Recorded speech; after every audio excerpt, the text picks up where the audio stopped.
Okay, right now we have the coronavirus to worry about, but also here in India, they have outbreaks of the Nipeh plague virus, whatever you want to call it.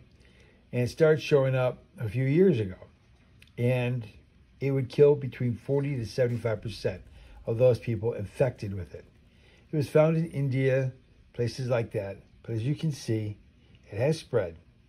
In September 2021, a 12-year-old boy died from this. And how is this spread? Well, if we take a look at what we have here on the internet, let's go back and I'll show you. The BBC was the first place that I found it. And it talks about this in 2018. But how fast this thing spreads. And the virus and how to prevent it. As you can see here, it spread from bats to pigs to humans to horses to people. It spreads through the fruit, things like that. So what do you need to know about this virus? If you come in contact with it, it can stay dormant for months without you ever knowing that you have it. And you could be spreading this. How does it spread? Through fluids. By you coughing, sneezing, by blood, by urine.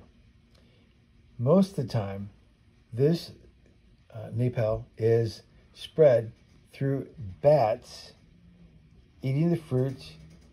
Droppings go down, the pigs eat the droppings, and then we eat the pigs and it goes into humans. First time they found it, the bats were eating fruit.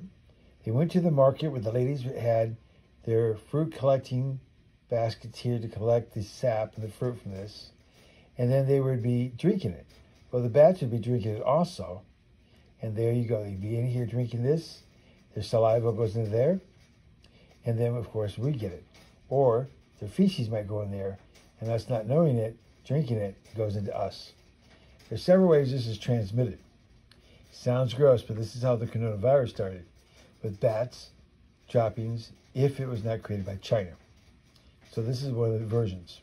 So what do we do if this is known to be an outbreak? Okay, you got to do all the stuff that we've been doing. Wash your hands regularly. Wear a mask. Do not eat any fruits or vegetables without washing them. Don't eat them raw. Wash them thoroughly. Do not eat raw dates without washing them, making sure that they're washed thoroughly. Then, don't eat anything that can be contaminated by bats, like raw date palm sap, raw fruits, or fruit that is found on the ground. Avoid contact with the blood or body fluids of any person known to be infected with NIV. This doesn't spread very easily, they're finding out, from human to human at all. But it is being spread by the bats to humans when they have it.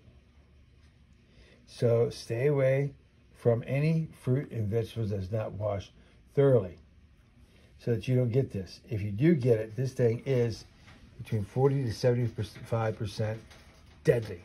And you can go on, you can read up on all this good stuff and everything. But I have found that as long as this stays contained, we don't really have too much to worry about right now. But if it ever gets out, if somebody flies into these areas and gets this and then brings it back, and we don't have a mask on, and they cough or sneeze, we do have a likelihood of getting it. And then we do have a likelihood of spreading it. Not as easily, but we can. And then it's between 40 to 70% deadly. So as you can see, it has spread, and it can spread because of international travel. So if anybody has anything at all like this, you want to make sure that you stay away from them.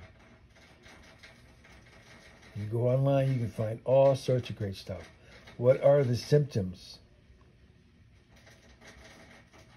They can have a fever, they can have brain swelling. Brain swelling feels like your brain's on fire. I had it recently.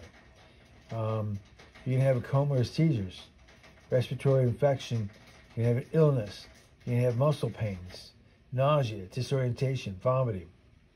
The initial infection can be like pneumonia, and it spreads through coughing, through sneezing. It's droplets from our mouth, blood, or urine.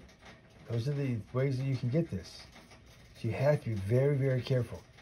It is believed that it takes 4 to 14 days. Sometimes you can incubate to 75 or 45 days. Some will have brain swelling. There are some long-term effects for those that do survive, but there is no vaccine for this whatsoever. So far it's been contained, but you've got to learn about this stuff. If you hear of anyone at all who might have this, get online and find out what you need to know. Right now, I wouldn't be overly concerned with this at all, because we're practicing the things we need to with the coronavirus anyways, but just be aware that this is something that is of concern. Okay? Right now, I wouldn't put too much weight into it. I'll keep you updated.